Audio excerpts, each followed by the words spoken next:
কালেমা পর সিদ্দিক, ওর আল্লাহর নাম মুখে নেবার সময় পাইনি। তুই আমার বন্ধু, সেই দায়ভার থেকে তোকে এতটুকু ক্ষমা আমি করতেই পারি। কঠিন মৃত্যু দেব না তোকে আমি, এত দ্রুত মারবো তোকে তুই নিজেও জানবি না যে দুনিয়া থেকে তোর বিদায় হয়েছে। মুষলধারে সেই ভারী বর্ষণ হচ্ছিল, তা ধীরে ধীরে কমে এলো, কিন্তু বিদ্যুৎ চমকানো থামালো না।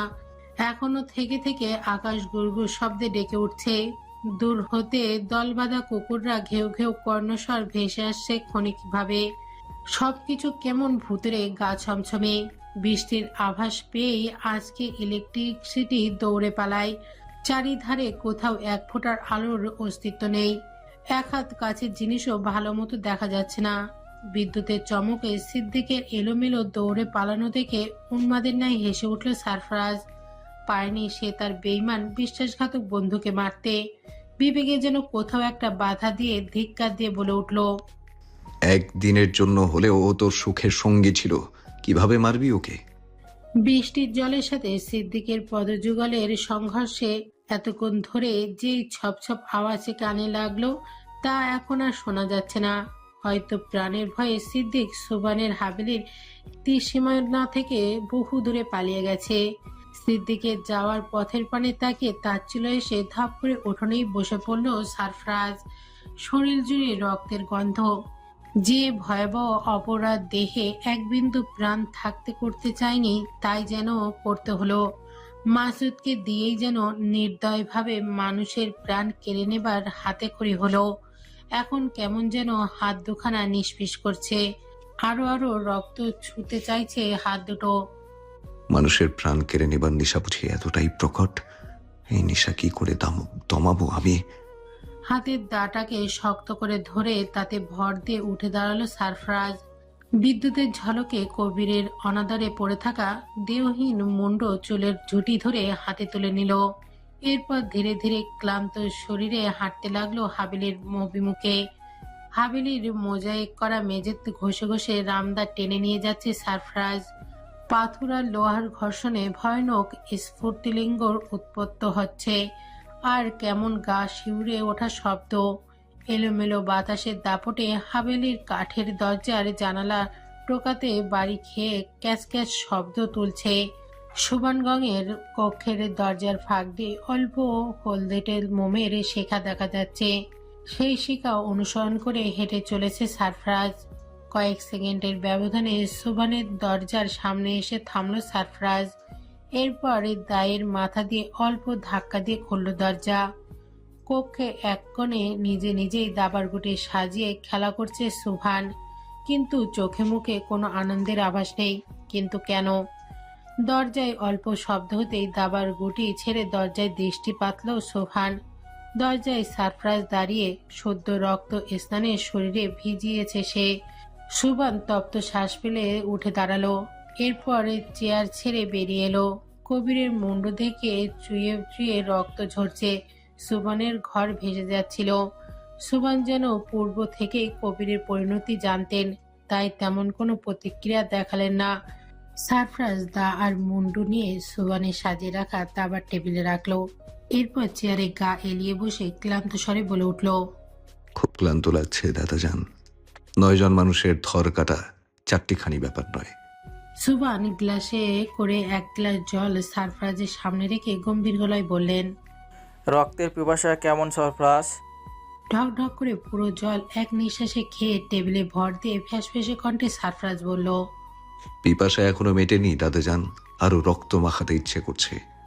সারফরাজের কেটে যাওয়া হাতের থেকে এখনো রক্ত ধারা ঝরছে। গভীর ক্ষত সেই হাতে। কপালের কাছেও বেশ খানিক কেটে গিয়েছে। পা দুটো রক্তাক্ত জখমে ভর্তি। মোমের খনির আলোয় সারফরাজকে একবার খুঁটিয়ে দেখে সারফরাজের সামনে চেয়ারে বসলেন সুবান। এরপর একটা কয়েন এগিয়ে দিয়ে বললেন, হেড অর টেইল? সারফরাজ বাঁকা হেসে বলল, টেল। টসে হেড উঠল। সুবানের বাঁকা গোপের হাসি রেখা আর একটু বাঁকা হলো। সাদা গুটি নিজ ঘরে সাজাতে সাজাতে ঠান্ডা ভয়ানক গলায় বলে উঠল, দাবায় সারা গুটির জয় নিশ্চিত, তা জানিস তো নাকি? কালো গুটি দিয়ে মন্ত্রীর ঘোড়া আর নৌকা সাজাতে সাজাতে সারফরাজ বলল, হয় আপনি মারবেন নয়তো আমি। প্রাণ কিন্তু একটাই যাবে দাদাজান। সুভান প্রশস্ত হাসলেন। পদ্মঘরের প্রতিটি দেয়ালে বাড়ি খেল সেই হাসি, কিন্তু নির্বাক সারফরাজ। এরপর হাসি থামিয়ে সুভান প্রথম চাল চাললেন। ধীরে ধীরে সামনে এগোতে থাকলো দুইজনের গুটি। দুজনের চোখে দুজনকেই শেষ করার আকাঙ্ক্ষা। এক পর্যায়ে সারফরাজের সৈন্য খেয়ে ফেলল সুভান। এতে যেন সুভানের দম্ভ আর একটু বাড়ল। হুঁশিয়ারি দিয়ে সারফরাজের উদ্দেশ্যে বললেন, কেন ব্যাঘরে পান হারাতে চাইছিস? প্রত্যুত্তর করল না সারফরাজ। রক্তাক্ত হাতে নিজের গুটি পাশ কাটিয়ে খেলায় মনোযোগ দিল। এক পর্যায়ে নিজের ঘোড়া দিয়ে সুভানের একটা গুটি খেয়ে আরেকটা গুটির দিকে অগ্রসর হলো সারফরাজ। সুভান যখন নিজেকে বাঁচানোর চিন্তায় মগ্ন, তখন সারফরাজ শীতল গলায় বলে উঠল। আমার মাকে কোথায় রেখেছেন দাদাজান? সারফরাজের প্রশ্নে থেমে গেল সুভানের হাত। মস্তিষ্ক হলো বিক্ষিপ্ত, গুলিয়ে উঠল সবকিছু। কিন্তু সারফরাজ খেলা থামাতে কঠিন হুঁশিয়ারি দিল। এলোমেলো হাতে একটা গুটি চেলে সুভান বলল, কে তোর মা? নিজের নৌকা দিয়ে সুভানের আরেকটি গুটি টার্গেট করে সারফরাজ বলল, আপনি জানতেন আমি আপনার নাতি, তাই না দাদাজান? সব জেনে শুনেও কেন এই অভিনয়? সারফরাজের হাত থেকে যেন আজ নিস্তার নেই সুভানের। তবুও নিজেকে লুকিয়ে রাখার চেষ্টা করলেন সুভান।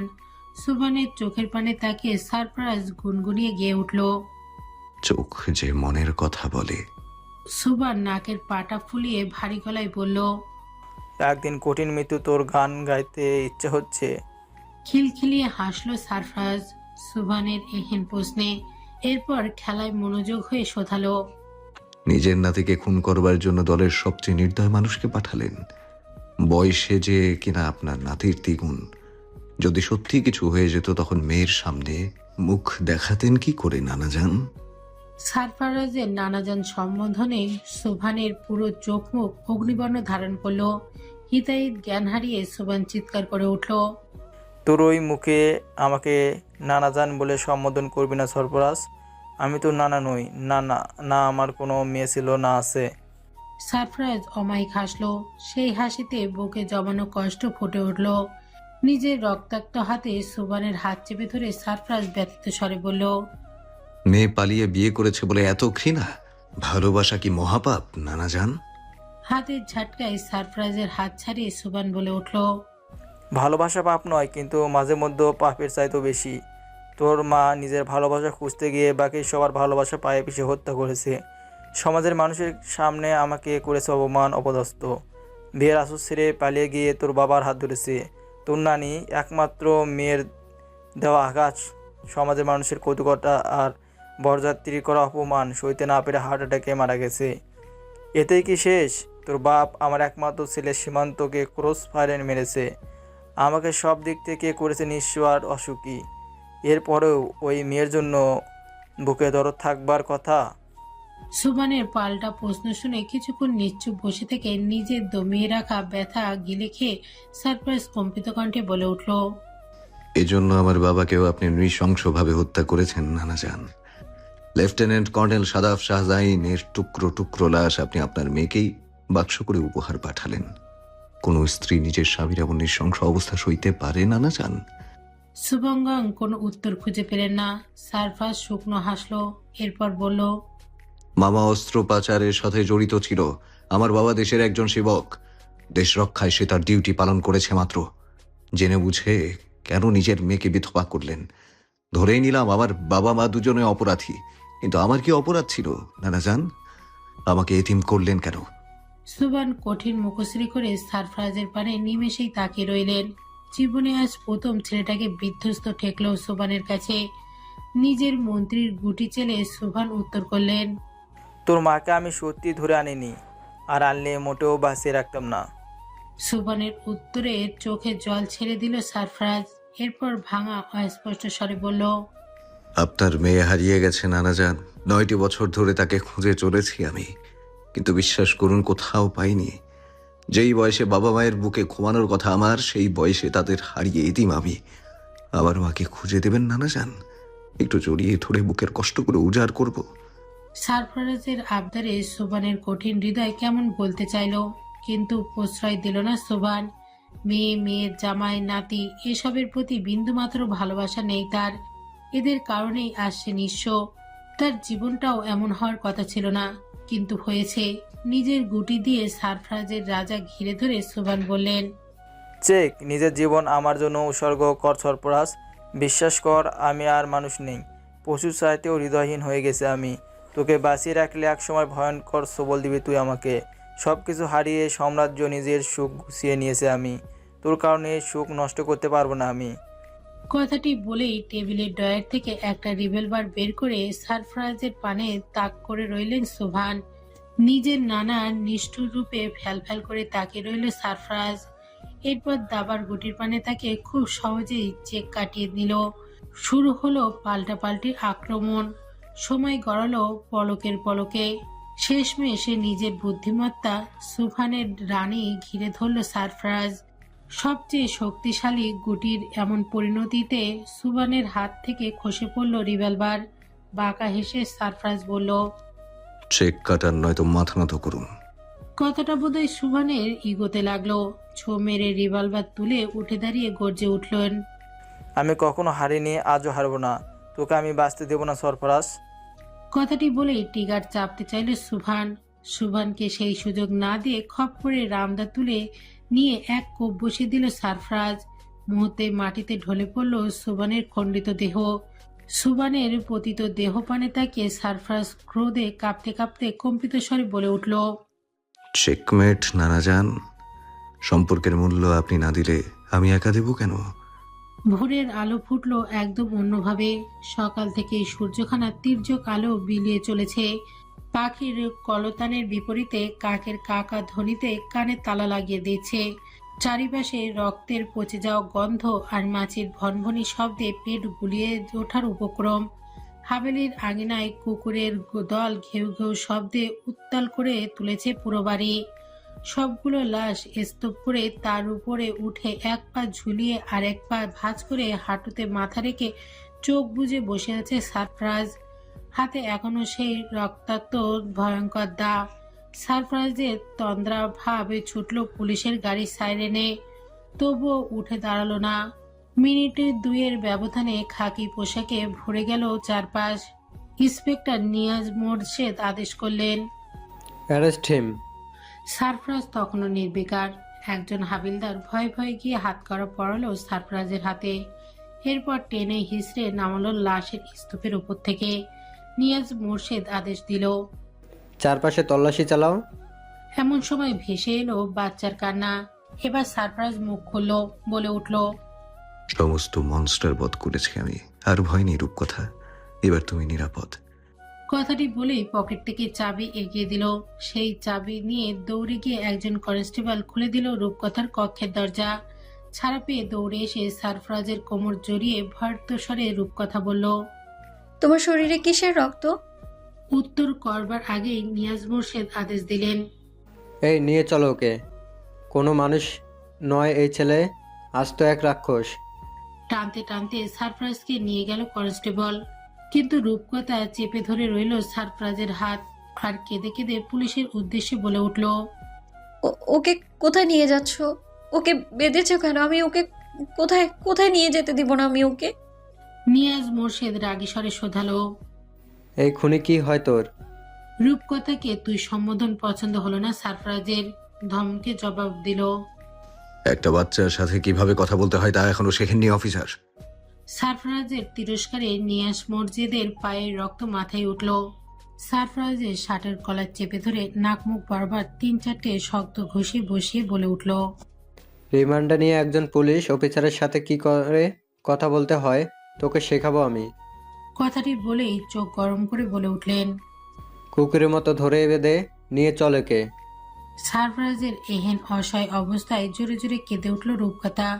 সে কিছুতেই ছাড়ল না সারফরাজকে। কনস্টেবল হাজার চেষ্টা করেও সরাতে পারল না তাকে। সে সারফরাজের কোমর চেপে সারফরাজের সাথেই সেটে রইল। শেষমেশ উপায় না পেয়ে রূপকথাকে সহ থানায় নিয়ে চললেন নিয়াজ মোরশেদ। সুবান গংবের মৃত্যুকে কেন্দ্র করে পুলিশ স্টেশনে চাঞ্চল্য সৃষ্টি হয়েছে। রিপোর্টাররা থানার সামনে ভিড় করেছে ক্যামেরা নিয়ে।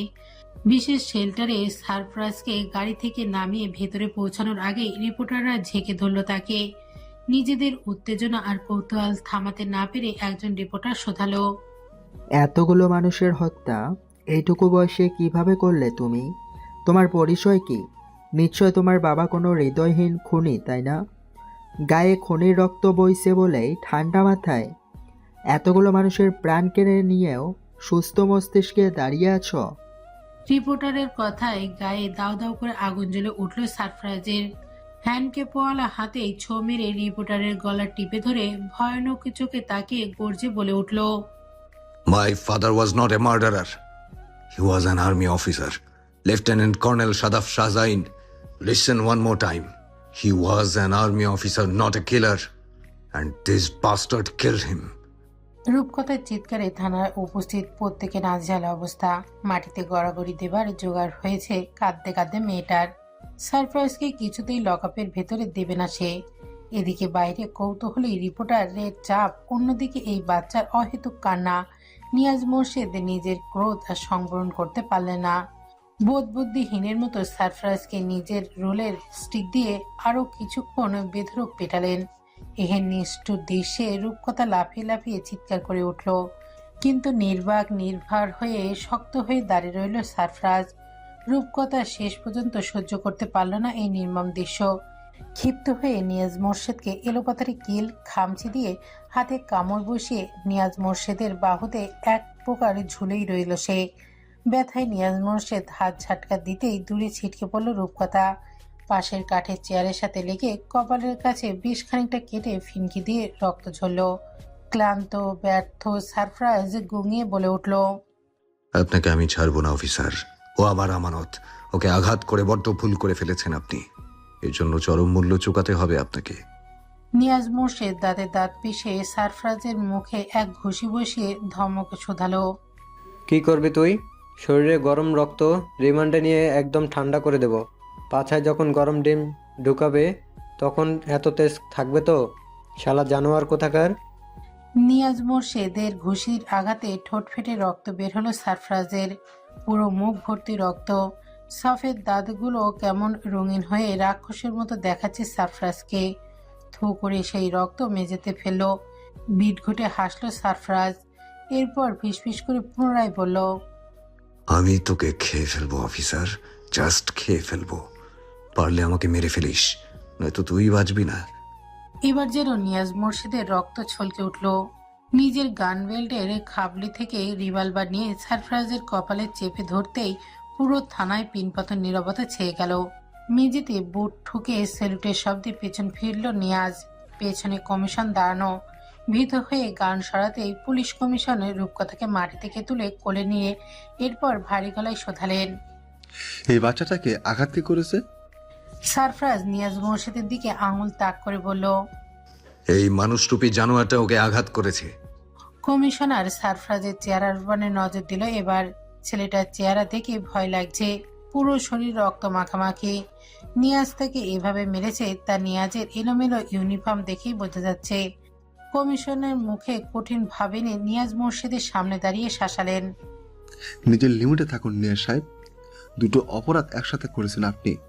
প্রথমত এই বাচ্চাটাকে আঘাত করে, দ্বিতীয়ত আসামিকে বেধড়ক পিটিয়ে। রিমান্ড জারি হওয়ার আগে আপনি তাকে এভাবে মারধর করতে পারেন না। তাছাড়া বয়স এখন 18 হয়নি, কিশোর। যেখানে আদালত নিজেই ওর শাস্তি নিয়ে কনফিউজ থাকবে, সেখানে আপনি শাস্তি দেবার কে? নিয়াজ মোর্শেদের মাথা নত করে চুপ রইল। কিন্তু কমিশনারের উত্তরের আশা আবারও ধমকে উঠল। কি হলো এনসারদ্দিন? নিয়াজ আমতা আমতা করে বলল, স্যার, ও আমাকে হুমকি দিয়েছিল বারবার। হুমকি দিলে এভাবে মারবেন? আর সে অযথা আপনাকে কেন হুমকি দিতে যাবে? এখানে উপস্থিত এতগুলো পুলিশকে সে হুমকি দিচ্ছে না, আপনাকে কেন দেবে? আগের থানাতেও আপনার রিপোর্ট খুব খারাপ দেখেছি আমি। আসামিদের প্রতি একটু সদয় হন, ওরা মানুষ। নিয়াজ মোর্শেদের চোরাচোখে সারফরাজের পানে তাকিয়ে আবার চোখ সরিয়ে উত্তর করলো, সরি স্যার। কমিশনার নিজের পকেট থেকে রুমাল বের করে রূপকথার কপাল মুছতে মুছতে শোধালো। ও তোমার ভাই হয়? কান্না থামিয়ে মাথা নাড়ালো রূপকথা। কমিশনার নরম গলায় বলল, তবে কি হয় তোমার? এভাবে কাঁদছিলে কেন ওর জন্য? রূপকথা পুলিশ কমিশনারের দুই হাতে চেপে ধরে ফুপিয়ে কেঁদে উঠে বলল, ও আমার সেভিয়র, ওকে ছেড়ে দাও। ওকে নিয়ে আমি বাড়ি চলে যাব, প্লিজ ওকে ছেড়ে দাও। এখানে ওই আঙ্কেল ওকে খুব মেরেছে, আমার ভয় করছে এভাবে মারলে সারফরাজ মরে যাবে না? মেয়েটির কান্নায় কমিশনারের বুকে চিনচিন ব্যথা উদ্বেগ হলো। মেয়েটির গোটা গোটা হাতের স্পর্শে চোখের জল মুছল।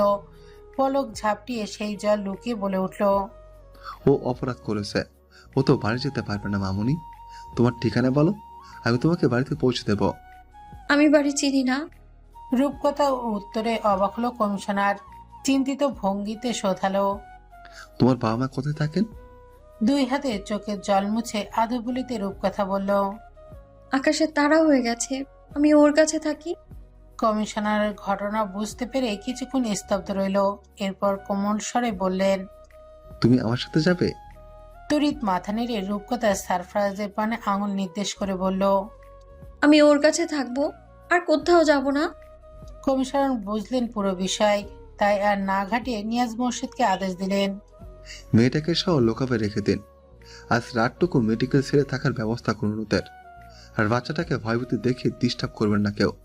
যদি মেয়েটির কান্না আবার আমার কানে যায়, তবে সবাই এর জন্য জবাবদিহিতা করতে বাধ্য থাকবেন।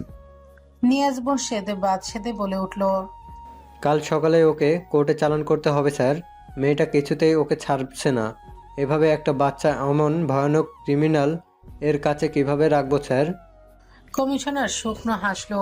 এরপর বললেন, শিশুরা ভালোবাসার কদর সবচেয়ে বেশি ভালো বোঝে নিয়াজ সাহেব। আমরা যাকে ভয়ানক খুনি ভাবছি, সেই মেয়েটি রক্ষাকর্তা। তাই বেশি না বুঝে যা করতে বলেছি তাই করুন। নিজ কার্যালয়ে বসে বসে রূপকথার কথা এক মনে ভেবে চলেছে কমিশনার। মেয়েটির বড় বড় চোখ, গোলাপি ঠোঁট, শ্বেত শুভ্র গায়ের রং, এর মায়াবী চেহারা তার হৃদয়কে ক্ষতবিক্ষত করছে। নিজের সন্তানের কথা মনে পড়তেই চিৎকার করে কাঁদতে ইচ্ছা করছে, কিন্তু পুরুষ চাইলেই কাঁদতে পারে না। হৃদয় ব্যথায় টনটন হলেও মুখে হাসি ফুটিয়ে চলতে হয়, নইলে মানুষ খেতাব দেয় কাপুরুষ। হঠাৎ সেলফোনের শব্দে ধ্যান ভাঙল তার। স্ক্রিনে মেড সার্ভারদের নম্বর দেখে হতাশ নিঃশ্বাস ছেড়ে ফোনটা তুললেন তিনি। ওপাশ থেকে অল্প বয়সী মেয়েদের উত্তেজিত আওয়াজ পাওয়া মাত্রই কমিশনার বললেন, আমি আসছি। ফোন কেটে সমস্ত চিন্তা ভুলে ছুটে চললেন বাংলো অভিমুখে। থানার কাছাকাছি হয় বেশি সময় লাগলো না বাসায় পৌঁছাতে। ঘরে ঢুকে এলোমেলো ভাঙচুর করা জিনিসের ছড়াছড়ি দেখতে পেলেন মেঝে জুড়ে। ড্রয়িং রুমে এখনো ফুল ভলিউমে টিভি চলছে। দৌড়ে যেতে নিলেই সিরামিকের একটা মগ ছুটে এসে তার কপাল বরাবর লাগলো। কপাল চেপে ধরেই দৌড়ে বেডরুমে গিয়ে ডেকে উঠলেন। রেখা, স্বামীর গলা পেয়ে সার্ভেন্টকে ছাড়িয়ে দৌড়ে এসে কমিশনারের শার্টের কলার চেপে ধরে হাউমাউ করে কেঁদে বলে উঠলেন, ওখানে আমার বাচ্চা, আমার বাচ্চাকে এনে দাও সুফিয়ান। ও ভয় পাচ্ছে, ও কাঁদছে, আমার ছোট্ট বাচ্চাটা কাঁদছে, আমাকে এক্ষুনি এনে দাও, এনে দাও। সহধর্মিনীর এমন উদ্দীপনার দীর্ঘ 8টি বছর ধরে সহ্য করতে করতে সুফিয়ান চৌধুরী যেন পাথরে পরিণত হয়েছে। অধিক আদরের একমাত্র সন্তানকে হারিয়ে মস্তিষ্ক বিকল রোগে ভুগছেন রেখা। সুন্দর কোনো মেয়ে বাচ্চা দেখলেই উন্মাদ হয়ে ওঠেন। কোনোভাবেই এই হাইপার অ্যাক্টিভিটি কমানো যায় না। শেষমেশ উপায় হিসেবে হাই ডোজের ঘুমের ওষুধ, নয়তো ইলেকট্রিক শক। কতদিন চলবে এই বেদনার্থক খেলা? রেখাকে বুকে চেপে মাথায় হাত বুলিয়ে শান্ত করলেন সুফিয়ান চৌধুরী। এরপর আহত মেয়েদের বললেন, টিভিতে সুবহান গ্যাং হত্যার নিউজ দেখতে দেখতে উনি হঠাৎ চিৎকার করে উঠলেন, আমার বাচ্চা বলে। এরপর থেকেই এমন চলছে স্যার, কোনোভাবেই ম্যানেজ করা যাচ্ছে না। সুফিয়ান কি মনে করে স্ত্রীকে বললেন। আমার সাথে থানায় যাবে রেখা? চকচকে চোখে মুখে হাসি রেখা ফুটিয়ে রেখা বাচ্চাদের মতো বলল। ওখানে তুনতুন আছে। চোখের জল আড়াল করে সুফিয়ান বললেন। হ্যাঁ। রেখা আর অপেক্ষা করতে চাইল না, সুফিয়ানকে বগল দাবা করে থানার অভিমুখে ছুটল। মেডিকেলের সেলের বেডে সারফরাজকে পেছন থেকে গলা জড়িয়ে ধরে বসে আছে রূপকথা। বাবা মায়ের পর এই মানুষটিকে তার আশ্রয়স্থল। মানুষটির সাথে তার কি সম্পর্ক রূপকথা জানে না। সে শুধু জানে মানুষটি তাকে আগলে নিয়ে রক্ষা করতে জানে। সারফরাজ ছাড়া রূপকথার যাবার কোনো জায়গা নেই। রূপকথা যেতেও চায় না। সারফরাজ যেখানে যাবে সেও সেখানেই যাবে। মা ছাড়া যেমন সন্তানরা চলবে না, সারফরাজ ছাড়াও রূপকথা চলবে না। কিন্তু নিয়তি কি লিখে রেখেছে তার জন্য? রূপকথার কাটা জায়গায় হাত বুলিয়ে গভীর নজরে পরখ করে চলছে সারফরাজ। অজানা ব্যথায় বুকটা কেমন যেন করে উঠছে মেয়েটার সামান্য ক্ষততে। কি নাম এই ব্যথার? নিজের রক্তাক্ত কেটে যাওয়া হাত রূপকথার মাথায় বুলিয়ে সারফরাজ নরম গলায় শোধালো। অনেক লেগেছে তাই না? মাথা দুলিয়ে রূপকথা বলল। আমার লাগেনি, তোমার অনেক লেগেছে তাই না? স্মিত হেসে সারফরাজ রূপকথার গাল টিপে বলল। আমারও লাগেনি। সারফরাজের ঠোঁটের ক্ষততে উৎসুক হয়ে ছোট্ট হাত সুলভ অল্প হাত বোলালো রূপকথা। ব্যথায় চোখ বুজে ফেলল সারফরাজ। সেটা দেখে দ্রুত হাত সরিয়ে রূপকথা বলল। আমরা বাড়ি যাব কবে? সারফরাজ জানে সে আর বাড়ি ফিরবে না। আজীবন তাকে সাজা ভোগ করতে হবে। একটা নয়, দুটো নয়, অনেকগুলো মানুষের প্রাণ নিয়েছে সে। আইন এতটাও উদার নয় যে তাকে কিশোর বলে সহজে মাফ করবে। তপ্ত কম্পিত শ্বাস ছেড়ে সারফরাজ রূপকথার পানে নজর দিল। এরপর ব্যথিত স্বরে বলল। আমি আর এই কঠিন দেয়ালের ভেতর থেকে বের হতে পারবো না রূপকথা। তাহলে আমিও এখানে থাকবো? এখানে সব দৈত্য দানবের বসবাস। তুমি তো রাজকুমারী। রাজকুমারী কি করে দৈত্যের সাথে বাস করবে বলো তো? তুমি তাহলে সব দত্ত মেরে দাও। এবার গলা ধরে এলো সারফরাজের। রূপকথার এলোমেলো চুলে ঝুঁটি বেঁধে দিতে দিতে সারফরাজ বলল। আমি নিজেই তো একটা দৈত্য রূপকথা। ছোট রূপকথা সারফরাজের কথার গভীরতার পরিমাপ করতে পারল না। তার কাছে কথাটার মজা মনে হলো। ছোট গোল গোল হাত দুটো দিয়ে মুখ চেপে খিলখিল করে হাসলো রূপকথা। সেই হাসির পানি তাকিয়ে সারফরাজ শোধালো। আমাকে ছাড়া থাকতে পারবে তুমি রূপকথা? নিজের ছোট হাতের আজলাই সারফরাজের দুই গাল ধরে রূপকথা আদুরি ভঙ্গিতে বলল। আমি তোমাকে ছেড়ে কোথাও যাব না সারফরাজ। এমন সময় একজন কনস্টেবল এসে সারফরাজকে ডেকে বলে উঠল। কমিশনার আসছেন। সারফরাজ ভীতহীন রূপকথার হাত চেপে ধরে বসে রইল। কনস্টেবল বিদায় নিতেই দৌড়ে সেলের ভেতরে প্রবেশ করলো রেখা। চোখ মুখে অনন্য খুশি দ্যুতি তার। সে সেই রূপকথাকে বুকে জড়িয়ে চোখে মুখে হাজারো চুমু আঁকলো। আকস্মিক এমন কাণ্ডে ভরকে গেল রূপকথা। সারফরাজ ভাবলো হয়তো রূপকথার আত্মীয়। কোনো কিছু বুঝে ওঠার আগেই রেখা বলে উঠল। এইখানে এমন ভয়ানক মানুষের কাছে কেন বসে আছো তুনতুন? বাড়ি চলো, কখন থেকে খুঁজে চলেছি তোমায়। বলেই টেনে হিড়হিড় করে রূপকথাকে নিয়ে যেতে চাইল রেখা। কিন্তু সারফরাজের হাত খামচে ধরে কেঁদে উঠল রূপকথা। আপনাকে তো আমি চিনি না, আমি যাব না। রেখা কিছু বলার আগে সুফিয়ান চৌধুরী বলে উঠল। ওকে ছেড়ে দাও রেখা, ওকে আমরা রাতে বাড়িতে নিয়ে যাব। এবার রিয়াক্ট করে উঠল রূপকথা। চিৎকার করে বলে উঠল। সারাদিন পর বাচ্চাকে খুঁজে পেলাম, আমার মানিক, আমি ফেলে কিছুতেই যাব না। পাগলাম করো না রেখা। চিৎকার করে রেখা বলে উঠল। আমার মেয়েকে ফেলে আমি কিছুতেই যাব না সুফিয়ান। আর এই ছেলেটা তো খুনি, টিভিতে দেখেছি ওকে আমি। আমার মেয়ের সাথে কি করছে এখানে? কথাটি বলেই আবার টানা হিজড়া শুরু করলো রূপকথাকে। সারপ্রাইজ বুঝলো পুরো ঘটনা। রেখার চোখে মুখে অসুস্থতার ছাপ স্পষ্ট। কথাবার্তা স্বাভাবিক নয়। যেখানে সারপ্রাইজ নিজের রূপকথার বাবা মাকে মরতে দেখেছে, সেখানে এই মহিলা কিছুতেই রূপকথার মা হতে পারে না। কমিশনার কিছু বলার আগেই সারপ্রাইজ বলল। উনি তোমার খালামুনি রূপকথা, ওনাকে ভয় পেও না। সারপ্রাইজের কথায় তেলে বেগুনে জ্বলে উঠল রেখা। সারপ্রাইজকে ধমকে বলে উঠল। আমি ওর মা, পাগল হয়ে গেছো তুমি? পরিস্থিতি ঘোলা বুঝতে পেরে রেখাকে বহু কষ্টে সামলে নানান বুঝ দিয়ে বের করে নিয়ে গেল সুফিয়ান চৌধুরী। কিন্তু রেখা বারবার বলল। প্রমিস করো সুফিয়ান, রাতে ওকে বাড়িতে নিয়ে আসবে।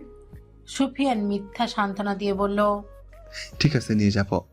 রাতের আধারে সে গ্রাস করেছে ধরনী। ঘড়ির সময় জানা নেই সারফরাজের।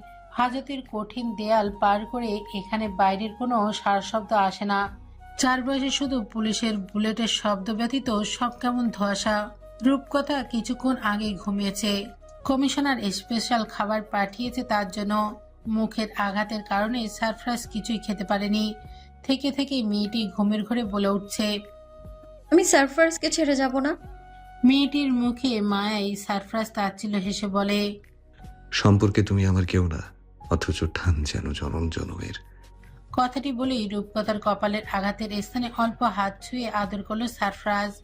হঠাৎ ভারী বুলেট শব্দে নড়ে চড়ে উঠল সারফরাজ। সারফরাজ ধরেই নিল নিয়াজ মোর্শেদ তাকে শায়েস্তা করার জন্য আসছে বোধহয়, কিন্তু তাকে ভুল প্রমাণ করে কমিশনার সুফিয়ান চৌধুরী ভেতরে প্রবেশ করে বলে উঠল। বাচ্চাটা আমাকে দিবি সারফরাজ? সারফরাজ যেন কথা বলার ভাষা হারিয়ে ফেল। বিছানা থেকে উঠে দাঁড়িয়ে ফাঁকা দৃষ্টিতে তাকে রইল সুফিয়ান চৌধুরীর পানে। সুফিয়ান চৌধুরী আবারও অসহায়ের ন্যায় বলে উঠল। দুপুরে যাকে দেখলি ও আমার স্ত্রী, ভালোবেসে বিয়ে করেছি। টাকা পয়সা ক্ষমতা কিচ্ছুট অভাব নেই। অভাব কিসের জানিস? একটা সন্তানের। সারফরাজ অবাক হয়ে শুনতে লাগলো কমিশনের কথাগুলো। কমিশনার রূপকথার ঘুমন্ত মুখ পানে তাকে আবার বলল। বিয়ের 14 বছর পর মা হয়েছিল রেখা। মা হতে পেরে কি খুশি না হয়েছিল সেই দিন। দীর্ঘ প্রতীক্ষার পর রেখার কোল আলো করে ফুটফুটে একটা কন্যা সন্তান এলো আমাদের। কিন্তু ভাগ্যর নির্মম পরিহাসে 5 বছর বয়সে মেয়েটা রোড অ্যাক্সিডেন্টে আমাদের ছেড়ে চলে গেল। রেখার সামনে ঘটেছে এই দুর্ঘটনা। চোখের সামনেই নিজের সন্তানের নির্মম মৃত্যু সইতে পারেনি সে। সাথে সাথে ব্রেন শর্ট হয়ে সেন্সলেস হয়ে গেছে। এরপর থেকে আগের হাসি খুশি শান্ত স্থির রেখা হারিয়ে গেছে। যে রেখা বেঁচে আছে সে বদ্ধ উন্মাদ, বিক্ষিপ্ত, চঞ্চল। কথাগুলো বলতে বলতে কেঁদে ফেলেন কমিশনার। সে সারফরাজের হাত চেপে ধরে সিক্ত গলায় আবারও বলল। তোর কোনো ভবিষ্যৎ নেই সারফরাজ। মেয়েটার যাবার কোনো জায়গা নেই তোর অবর্তমানে। তোর জেল হবে যাবজ্জীবন। এতগুলো বছর কি দেখবি এই বাচ্চাটাকে? তোর সাথে সাথে এই ফুটফুটে বাচ্চাকে কতদিন জেলে রাখতে পারবি তুই? কোর্টে রায় হলে তোকে পাঠানো হবে সংশোধনাগারে, আর এই বাচ্চাকে দেয়া হবে কারো হেফাজতে। মেয়েটা হুট করে মানে নিতে পারবে সেসব? বিবেক বুদ্ধিতে একবার মেয়েটার ভবিষ্যৎ ভেবে দেখ। সারফরাজ মাথা নত করে নীরব রইল। মন এত ভার কেন হচ্ছে এসব শুনে? রূপকথা তার কেউ নাই, তবুও তাকে ছাড়তে মন সায় দেয় না কেন? মেয়েটাকে দেখার পর থেকে রেখা স্বাভাবিক আচরণ করছে বাসায়। বাচ্চার জন্য রান্না করছে, ঘর গুছাচ্ছে, তুনতুনের কাপড় বের করে গুছিয়ে রাখছে। আচরণ একদম স্বাভাবিক। নিজের স্ত্রীকে দীর্ঘ 8 বছর পর এমন হাসি খুশি দেখে বড্ড লোভ হচ্ছে জানিস। মোটো এমনি এমনি মেয়েটাকে নিয়ে যাব না। তোকে সুন্দর একটা জীবন উপহার দিয়ে মেয়েটাকে নিয়ে যাব। কথাটি বলেই সারফরাজের পায়ের কাছে হাঁটু মেরে বসে বললেন সুফিয়ান চৌধুরী। আকস্মিক এমন কাণ্ডে সরে দাঁড়ালো সারফরাজ। সুফিয়ান ব্যথিত কণ্ঠে বললেন। দীর্ঘ জীবনের দায়িত্ব আজ অসৎ হতে চলেছি। গায়ের উদ্ভিদে কলঙ্ক লাগাতে চলেছি শুধুমাত্র প্রিয়তম স্ত্রীর মুখে হাসি আর তার স্বাভাবিক জীবন যাপনের জন্য। কোর্টে চালানোর পথে তোকে পালানোর সমস্ত পথ আমি খুলে দেব সারফরাজ।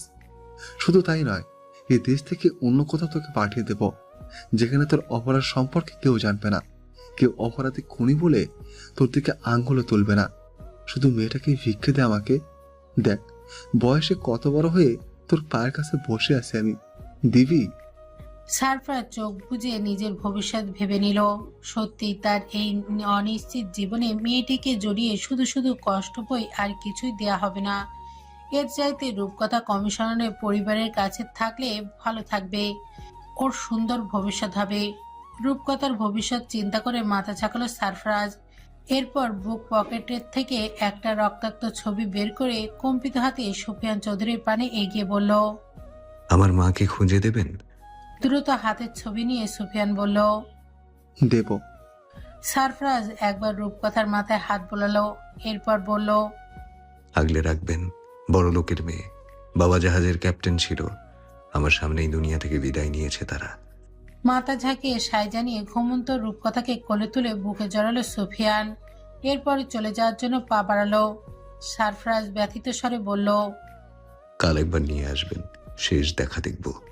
সারা রাত সারফরাজের ঘুম হলো না। একই জায়গায় হাঁটু ভাঁজ করে বসে পুরোটা রাত কাভার করলো সে। গায়ে জড়ানো রক্ত ভেজা শার্ট শুকিয়ে খড়খড়ে হয়ে গেছে। গা থেকে রক্তের আষ্টে গন্ধ বের হচ্ছে। একদিকে না খাওয়া, তার মধ্যে মাথার উপর বিশাল দুশ্চিন্তা, সব মিলিয়ে কেমন পেটে গুড়গুড় করে উঠল সারফরাজের। পেট গুলিয়ে বমি পাচ্ছে তার। একটু পানি খেতে পারলে ভালো হতো। দুর্বল শরীরে চারিপাশে পানি খুঁজল। অবশেষে টেবিলের এক কোণে পানির সন্ধান মিলল। হাঁটুতে ভর দিয়ে পানির জগের কাছে যাওয়ার জন্য উঠে দাঁড়াতে চাইল সারফরাজ, কিন্তু ব্যথায় কুকিয়ে বসে পড়ল। নিয়াজ মুর্শিদ আর কবিরের আঘাত মিলে পা দুটো ফুলের টনটনে হয়ে আছে, সেগুলো যেন আজ শক্তিহীন অসার। এদিকে খারাপ লাগার মাত্রা ছাড়ালো, সে চেষ্টায় বেড ধরে খিচে উঠে দাঁড়ালো সারফরাজ। এরপর খুঁড়িয়ে খুঁড়িয়ে পানির জগের কাছে এলো। কাটা দগদগে ঠোঁটে পানিটা লাগা মাত্রই লালচে ঠোঁটজোড়া আগুনের মতো জ্বলে উঠল। তবুও চোখ খিচে অল্প পানি পেটে চালান দিল সারফরাজ। এরপর চারিপাশে লাল রঙা সিমেন্টের দেয়ালে নজর বলালো। আজ থেকে তার জীবনের গতি উদ্দেশ্যহীন। কমিশনারের কথা বিন্দুমাত্র বিশ্বাস করেনি সারফরাজ। আজকাল নিজের স্বার্থের জন্য মানুষ নিখুঁত অভিনয় করতে পারে। একজন খনিকে বাঁচিয়ে তার কি লাভ? নিজে বেঁচে থাকবার জন্য রূপকথাকে কমিশনারের হাতে তুলে দেয়নি সারফরাজ। রূপকথার জন্য কমিশনার আর তার স্ত্রী দুজনের চোখে মুখেই তীব্র আকুতি দেখেছে সারফরাজ। মানুষের চোখ কখনো মিথ্যা বলে না, কথাটা সারফরাজের বাবা তাকে বলেছিল। খুবই বিচক্ষণ আর বুদ্ধিমান ছিলেন কিনা, ছেলেকেও গড়ে তুলতে চেয়েছিলেন নিজের মতো, কিন্তু বিধিবাম। কমিশনারের টাকা পয়সা, বিশাল বহুল জীবনযাপন, কিছুতেই অভাব নেই। সন্তানহারা এই দম্পতি নিজের সবটা দিয়েই যে রূপকথাকে আগলে রাখবে, সারফরাজ বেশ বুঝতে পেরেছে তা। এই জন্যই সে বিনা সংকোচে রাজি হয়েছে। কিন্তু কোথাও একটা সূক্ষ্ম ব্যথা গুমড়ে কাঁদছে। ব্যথাটা কিসের খুঁজে পাচ্ছে না সারফরাজ। হয়তো একসাথে কিছুদিন ছিল, তাই মায়ায় বসে গেছে। এই মায়াটা আবার কত অদ্ভুত জিনিস। কারোর ওপর একবার তা বসে গেলে দুনিয়া ওলটপালট করে দিতে ইচ্ছে করে সেই মানুষটির সামান্য খুশির জন্য। তবুও মন বলে মানুষটা ভালো থাকুক। আচ্ছা, রূপকথা কি কখনো আমায় মনে রাখবে? আমাদের কি আর কখনো দেখা হবে? বড় হয়ে রূপকথা চিনতে পারবে আমায়, নাকি অচিরেই ভুলে যাবে সারফরাজ নামক খুনির কথা? সারফরাজের ভাবনার সুতো ছিল পুলিশের বুটের খটখট শব্দে। ধ্যান ছেড়ে দরজার পানে শকুনি নজর বোলালো সে। আজ তাকে কোর্টে চালান করা হবে। কমিশনারের কথা রাখতে জীবনে বেঁচে থাকার দ্বিতীয় সুযোগ পাবে সারফরাজ। আর সাজা হলে জীবনের সমাপ্তি এখানেই। বন্দি জীবন কখনোই জীবন হয় নাকি? সে তো চিড়িয়াখানার জন্তু নয়। তবে কি মায়ের সাথে আর দেখা হবে না? ভাগ্য বুঝি এতটাই নিষ্ঠুর তার প্রতি। নিয়াজ মোর্শেদ আর দুজন হাবিলদার প্রবেশ করলো ভেতরে। কর্কশ কণ্ঠে সারফরাজের উদ্দেশ্যে নিয়াজ বলে উঠল, এমন বয়ান দেব তোর নামে, আজীবন জেলে পচে মরবি, তবুও ছাড়া পাবি না, বাস্টার্ড একটা। কথাটা বলেই নিষ্ঠুরের মতো সারফরাজের কাটা হাতে চেপে ধরে হ্যাংকাপ লাগালেন। এরপর আবারও বলে উঠলেন, ওই কমিশনার নিজে তোকে কোর্ট অবধি নিয়ে যাবে, নয়তো অর্ধেক রাস্তাতেই তোর খেল খতম করতাম আমি। নিয়াজ মোর্শেদের অগ্নিবর্ণ হিংস্র চেহারার পানে তাকে খিক করে হেসে উঠল সারফরাজ। এরপর টিটকুনি কেটে বলল, এত রাগ কেন আমার উপর অফিসার? সুবহান মরাতে পকেট খালি হয়েছে এজন্য? নিয়াজ মোর্শেদ ঘুষি উঁচিয়ে বলল, কালকের কথা ভুলে গেছিস সার ছেলে? কোনো প্রতিক্রিয়া দেখালো না। এমন গালিতে সারফরাজ শুধু অগ্নিচোখে তাকিয়ে শীতল কণ্ঠে বলল, আমার 50 বছরের জেল হলেও তোকে দুনিয়া থেকে টপকে দেব আমি। এরপর আরো 50 বছর সাজা কাটাবো। কত নৃশংস মৃত্যু তোর জন্য পরিকল্পনা করে রেখেছি, তা তুই ভাবতেও পারবি না। এই যে হুমকি ধামকি দিচ্ছিস, সময় মতো এগুলো তোর সেঁটা দিয়ে ভরে দেব, বুঝেছিস? সারফরাজের কথায় হাবিলদার দুজন মাথা নিচু করে ফেলল, কিন্তু সাপের মতো ফসফস করে নিয়াজ গর্জে উঠল, তোর মুখের ভাষাতেই প্রমাণ পাওয়া যাচ্ছে তোর জন্ম কোনো পতিতালয়ে। আর তোর কথায় স্পষ্ট প্রমাণিত তুই সেই পতিতালয়ের সর্দার। কথাটা বলেই হাঁটা ধরল সারফরাজ। রাগে ক্রোধে নিয়াজ মোর্শেদ দাঁত দিয়ে ঠোঁট কামড়ে রক্ত বের করে ফেলল। মনে হচ্ছে সুযোগ পেলে সে নিজেই সারফরাজকে ফাঁসিতে ঝুলিয়ে দেবে। থানার সামনে দাঁড়িয়ে ছটফট করছে রূপকথা। সারফরাজ এখনো বের হচ্ছে না কেন, এটা ভেবেই তার কান্না পাচ্ছে মুহূর্তে মুহূর্তে। কমিশনারের বাসায় যেতে না যেতেই তার ঘুম ভেঙে গিয়েছে। সারা রাত কেঁদে কেটে সে কমিশনার আর তার স্ত্রীকে বসিয়ে রেখেছে। তবুও মানুষ দুটি উজাড় করা ভালোবাসা দিয়ে আগলে ধরতে চেয়েছে রূপকথাকে, কিন্তু রূপকথা কোনোভাবেই তাদের গ্রহণ করতে রাজি নয়। সারপ্রাইজের কাছে যাবে, এটাই তার শেষ কথা। কাঁদতে কাঁদতে ভোরের রাতের দিকে ক্লান্ত হয়ে সুফিয়ানের কোলেই ঘুমিয়ে গেছিল সে। ঘন্টা 2 না পার হতেই আবারও উঠে সেই একই বায়না। শেষমেশ ধৈর্য কোলাতে না পেরে রূপকথাকে থানায় নিয়ে এসেছে সুফিয়ান চৌধুরী, সাথে এসেছে মেড আর রেখা। আধা ঘন্টার মতো সময় পেরোতেই সারফরাজের দেখা মিলল। 2 হাতে শক্ত হাত করা আর কোমরে সাটিয়ে বাঁধা দড়ি, যার অপর প্রান্তেও ধরে রেখেছে হাবিলদার। সারফরাজকে দেখতে পেয়েই দৌড়ে গেল রূপকথা। সে হাবিলদারের থেকে দড়ি কেড়ে নেবার চেষ্টা করতে করতে বলল, ওকে বেঁধেছো কেন? ওর পেট ছিঁড়ে যাবে, দড়ি খুলে দাও। মেয়েটির এসব কথাবার্তায় নিয়াজ মোর্শেদের কাছে নাটক মনে হলো। বাচ্চাটি তার 2 চোখের বিষ, মনে হচ্ছে একই বুলেট দিয়ে পিষে মুখের সবগুলো দাঁত ফেলে দিতে। একদম খুনিটার নাওটা। রূপকথার পাগলামিতে সারফরাজ ধীর গলায় ডাকলো। রূপকথা। শান্ত হয়ে সারফরাজের সামনে গেল রূপকথা। সারফরাজ তার মাথায় হাত বুলিয়ে স্বাভাবিক গলায় বলল, আমার ব্যথা লাগছে না রূপকথা, আমি নিজেই বাঁধতে বলেছি ওদের। রূপকথার কাছে বিশ্বাস হলো না এই কথা। সে কমিশনারের কাছে দৌড়ে গিয়ে বলল, আঙ্কেল, সারফরাজের কষ্ট হচ্ছে, ওর পেট থেকে দড়িটা খুলে দাও, সারফরাজের পেট কেটে যাবে তো। কমিশনার হাবিলদারকে চোখের ইশারা দিতেই দড়ি খুলে দেয়া হলো। কমিশনার হাত ঘড়ির দিকে নজর দিলেন। সময় সকাল 8টার কাছাকাছি। এখনই কোর্টের উদ্দেশ্যে রওনা দিতে হবে। বেশি দেরি করলেই সব ঘেটে যাবে। আর সময় অপচয় করতে চাইলেন না তিনি। এদিকে নিয়াজ মোর্শেদ আরেকবার অনুরোধের স্বরে সুফিয়ান চৌধুরীর উদ্দেশ্যে বললেন, স্যার আমি নিয়ে যাই একে। তাচ্ছিল্য হেসে নিয়াজ মোর্শেদের পানে গভীর দৃষ্টি দিলেন সুফিয়ান। এরপর ফিসফিস করে বললেন, ছেলেটার ব্যাপারে আপনার আগ্রহ থেকে বেশ অবাক হচ্ছে আমি। এত আগ্রহ কেন নিয়াজ সাহেব? এবার থতমত খেল নিয়াজ। কিছু প্রতিউত্তর করবার আগেই কমিশনার আদেশ দিলেন, পুলিশ ভ্যান রেডি করুন, আমাদের বেরোতে হবে। নিয়াজ চলে যেতেই সারফরাজ রূপকথার সামনে হাঁটু গেড়ে বসলো। এরপর 2 কাঁধ ধরে আদুরে স্বরে বলল, আমি অনেক দূরে ঘুরতে যাচ্ছি রূপকথা, আমি না ফেরা পর্যন্ত এই লোকটার বাড়িতে তুমি থাকবে। ওনারা খুবই ভালো মানুষ, তোমাকে চকলেটস দেবে, ভালো খাবার দেবে, নতুন জামা দেবে, কার্টুনও দেখতে দেবে। এরপর স্কুলে ভর্তি করিয়ে দেবে তোমাকে। সেখানে আমার মতো অনেক বন্ধু পাবে। তুমি শুধু আমি না ফেরা পর্যন্ত লক্ষ্মী মেয়ে হয়ে থাকবে, ঠিক আছে? নইলে কিন্তু আমি আর ফিরবো না। নিজের ছোট হাতের আজলাই সারফরাজের রক্তাক্ত মুখ ধরে রূপকথা কান্নাযুক্ত কণ্ঠে বলল, আমি তোমার সাথে যাব সারফরাজ, এখানে ভালো লাগে না আমার। আমাকে ফেলে কোথায় ঘুরতে যাচ্ছ তুমি? আমি তো তোমাকে বিরক্ত করি না, তবে আমাকে কেন নিবে না তুমি? মেয়েটির অবুঝ প্রশ্নে সারফরাজের হৃদয় ছুরি আঘাত হলো। কেমন তীক্ষ্ণ সেই ব্যথা। তবুও নিজেকে সামলে সারফরাজ বলল, আমি খুব শীঘ্রই ফিরে আসবো রূপকথা।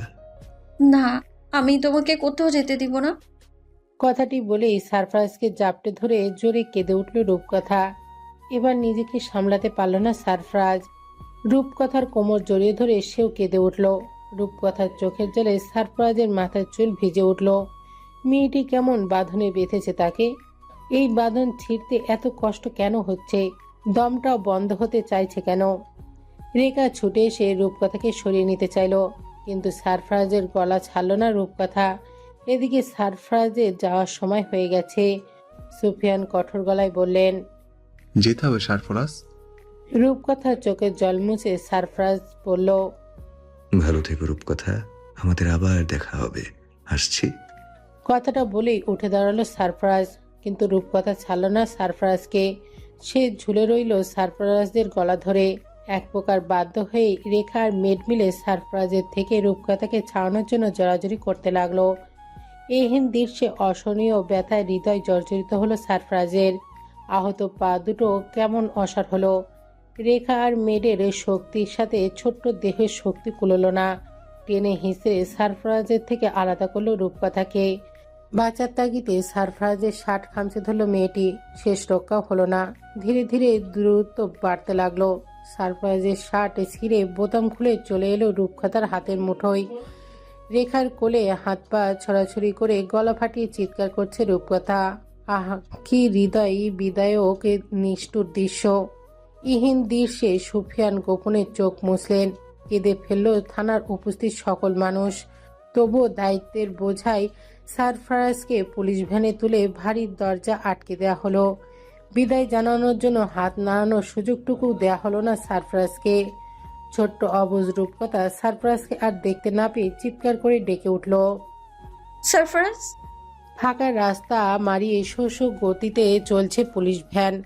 ভেতরে সারফরাজ, কমিশনার আর সদ্য নিয়োগ প্রাপ্ত একজন সাব ইন্সপেক্টর। গাড়ি চালাচ্ছে একজন কনস্টেবল ড্রাইভার। গাড়ি চলছে আপন গতিতে। সারফরাজের এসব বিষয়ে কোনো ভ্রুক্ষেপ নেই।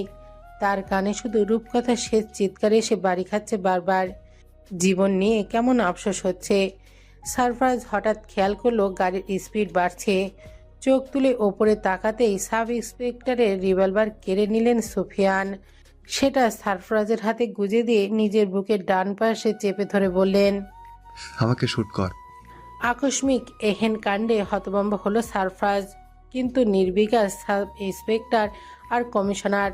সারফরাজ সুফিয়ান চৌধুরীর চোখের পানে তাকিয়ে শুধালো, পাগলামো কেন করছেন স্যার? কারণ তোকে ওয়াদা করেছি। আপনার লাইফ রিস্ক থেকে যাবে। স্মিত হেসে সুফিয়ান বললেন, তবুও আমি রাজি। তুই আমাকে কি দিয়েছিস তুই নিজেও জানিস না। তোর জন্য এটুকু করতে না পারলে আমি মরেও শান্তি পাবো না। দেরি করিস না, তাড়াতাড়ি শুট কর আমাকে, কুইক। সারফরাজ কম্পিত গলায় বলল, আপনি মারা যাবেন স্যার। তবু আমার স্ত্রী হ্যাপি থাকবে। তুই আর বাজে বকিস না। আমি পারবো না স্যার। কথাটা বলা মাত্রই কমিশন এক ঘুষি বসিয়ে দিলেন সারফরাজের গালে। এরপর ধমকে উঠলেন, শুট মি, কুইক। বলার সাথে সাথেই শুট করার আওয়াজ হলো। নিমেষেই থেমে গেল গাড়ি। রক্তাক্ত বুক চেপে ধরে কমিশনার আওড়ালো, যেভাবে সব বলেছি সেভাবে ওকে পোর্টে নিয়ে জাহাজে তুলে দেওয়া হবে। সময় হাতে খুব কম। কথাটি বলেই জ্ঞান হারালো কমিশনার। সারফরাজকে নিয়ে দ্রুত গাড়ি থেকে নেমে হ্যান্ডকাপ খুলে সাব ইন্সপেক্টর আবির মাহতেব দৌড়ে ড্রাইভারের কাছে এলেন। এরপর বললেন, স্যারকে হসপিটালে অ্যাডমিট করো, কুইক। এরপর সারফরাজকে নিয়ে পিছে পিছে ফলো করার কালো রঙের গাড়িতে উঠে বসলো আবির। ড্রাইভারকে তাগাতা দিয়ে উত্তেজিত গলায় বলল, 9:30টার জাহাজ ধরতে হবে, স্পিড বাড়াও। এদিকে মুহূর্তেই খবর প্রচার হলো কমিশনারকে হত্যার চেষ্টা করে আসামি পালিয়েছে। মুমূর্ষ অবস্থা হসপিটালে অভিমুখে নেওয়া হয়েছে কমিশনার সুফিয়ান চৌধুরীকে। প্রতিটি থানায় ইনফর্ম করা হলো সারফরাজের দুর্ধর্ষতার বিষয়ে। অপর মহল থেকে অর্ডার হলো দেখা মাত্রই কসফায়ার করা হোক। শহর জুড়ে সারফরাজের পালিয়ে যাবার খবর ফলাও হলো খুব দ্রুত। চিটাগং বিভাগে প্রত্যেকটি থানায় সারফরাজের ছবি পাঠিয়ে কঠিন নজরদারি জারি করা হলো। বর্ডার গার্ড সবাইকেই দেয়া হলো কঠিন হুঁশিয়ারি, কোনোভাবেই যেন সারফরাজ পালাতে না পারে। প্রশাসন আজ খুব ব্যস্ত। সামান্য একটা 17 বছরের কিশোরকে নিয়ে দেশ জুড়ে তুমুল মাতামাতি আর ভয়ানক আতঙ্ক। এদিকে খুব মুমূর্ষ অবস্থায় হসপিটালে অ্যাডমিট করা হলো সুফিয়ান চৌধুরীকে। ক্লোজ রেঞ্জ থেকে শ্যুট করার কারণে বুলেট তখনই বেরিয়ে গেছে, কিন্তু রক্তপাত হয়েছে প্রচুর। সুফিয়ান চৌধুরীর লাইফ রিস্ক খুব প্রকট আকারে দেখা দিয়েছে। শ্বাস চলছে খুব ধীরে, শরীর ফ্যাকাশে হয়ে গিয়েছে ইতিমধ্যে। হসপিটাল জুড়ে ডক্টর, নার্স আর পুলিশের দৌড়াদৌড়িতে কান ভারী হয়ে উঠল। নিয়াজ মুর্শিদের কাছে বিষয়টা কেমন যেন সন্দেহ ঠেকল, কিন্তু সুফিয়ান চৌধুরী দীর্ঘ বছরের সততা আর কঠোরতা তাকে দমিয়ে রাখল। স্পেশালভাবে পুলিশ কারে রেখাকে হসপিটালে আনা হলো। সামান্য একটু সুখ ধরা দিতেই আবার যেন কষ্ট এসে ভর করলো তার জীবনে। কিন্তু রেখা কাঁদল না আজ। শোকে কেমন পাথরের মতো রূপকথাকে জড়িয়ে ধরে বসে রইল ওয়েটিং চেয়ারের এক কোণে। মুহূর্তেই কয়েক ব্যাগ রক্ত জোগাড় করা হলো।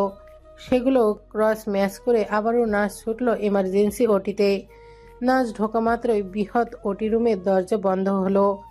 জ্বলে উঠল লাইট। চলতে লাগলো একদিকে রক্ত বিনিময়, অপরদিকে অপারেশন। চৌকস বুদ্ধিদীপ্ত সাব ইন্সপেক্টর জাহাজ ছাড়া 2 মিনিট আগে সমস্ত বাধা ডিঙিয়ে সারফরাজকে তুলে দিল বিশাল মালবাহী কার্গো শিপে। জাহাজের গন্তব্য ক্যালিফোর্নিয়া। সময় লাগবে 1 মাস বা তারও বেশি। সারফরাজ ওই জাহাজে একজন খালাসির পরিচয় থাকবে। ক্যালিফোর্নিয়াতে যাওয়া মাত্রই সুফিয়ান চৌধুরীর বন্ধু তাকে রিসিভ করবে, এমনটাই জানে আবির। সারফরাজের হাতে কিছু শুকনো খাবারের প্যাকেট দিয়ে দ্রুত নেমে এলো আবির। আবির চলে যেতে বিকট হুইসেল বাজিয়ে সমুদ্র চিরে ধীরে ধীরে চলতে লাগলো জাহাজ। এতক্ষণ সময় ধরেও সারফরাজ কেমন কঠিন হৃদয়ে মানুষের মতো নির্বিকার ভঙ্গিতে দাঁড়িয়েছিল। আকাশের চোখ জোড়াতেও ছিল অদম্য সাহস, ভয় যেন তার ধারে কাছেও ঘেঁষতে পারছে না। কিন্তু জাহাজ চলতে সমস্ত সাহস কোথায় যেন হারিয়ে গেল। চোখ জোড়াও কেমন অসহায় হলো। নিজের মা বাবা হারিয়ে সেই ছেলেটা শক্ত মনে দিন পার করেছে, সেই ছেলে হঠাৎই অজানা ব্যথায় আর একাকী ভয়ে হু হু করে কেঁদে উঠল। নিজের বয়স ভুলে 2 বছরের ছোট্ট বাচ্চার ন্যায় কেঁদে উঠল সারফরাজ। নিজের অবস্থান থেকে রূপকথার অবস্থা অনুধাবন করল সে। মেয়েটি মায়াবী কান্নারত মুখশ্রী মনে পড়তে বুক ভেঙে আরও কান্না এলো। রূপকথাকে আগলে রাখার মানুষ আছে, কিন্তু তাকে কে আগলে নেবে? এই ভয়াবহ বিশালের দরিয়ায় কিভাবে পাড়ি দিবে সে? জাহাজের মাস্তয়ে দাঁড়িয়ে বিশাল খোলা আকাশে আর নিষ্ঠুর সমুদ্রে নজর বোলালো সারফরাজ। এরপর গলার সমস্ত শক্তি খাটিয়ে চিৎকার করে উঠল। মা, চোখের পলকে কেটে গিয়েছে 1 মাস। সুফিয়ান চৌধুরী এখন সুস্থ, কিন্তু পুরোপুরি নয়। এখনো উঁচু গলায় কথা বলতে পারেন না তিনি। বুকে আর পিঠে ক্ষত অনেকটাই শুকিয়ে গিয়েছে। রূপকথা কেমন যেন চুপচাপ হয়ে গিয়েছে। সারফরাজের শার্টের বোতামের দিকে তাকিয়ে থেকেই দিনের বেশিরভাগ সময় কেটে যায় তার। রেখা চিন্তা ভাবনা করেছে আর কয়েকদিন গেলেই রূপকথাকে স্কুলে ভর্তি করবে সে। বাচ্চাদের সাথে বন্ধুত্ব হলে আর মনমরা হয়ে থাকবে না। রূপকথার এক্সট্রা দেখাশোনা করার জন্য আর একটা ন্যানি রাখা হয়েছে। মেয়েটি সারাক্ষণ রূপকথার সাথে কথা বলে, খেলে। প্রথমে রূপকথা কারোর সঙ্গ পছন্দ করত না, কিন্তু ধীরে ধীরে নিঝুম মানে ন্যানির সাথে তার সম্পর্ক গড়ে উঠেছে। রেখা যেই কাজ করতে না পারে নিঝুম তা খুব সহজেই রূপকথাকে বলে মানাতে পারে। মন থেকে মরে যাওয়া রূপকথাকে ভুলিয়ে ভালিয়ে বাইরে নিয়ে বিশেষ সময় কাটায় নিঝুম। রূপকথা প্রথমে বাইরে থাকতে চাইতো না। নিঝুমের প্রচেষ্টায় এখন অনেকটাই স্বাভাবিক হয়েছে।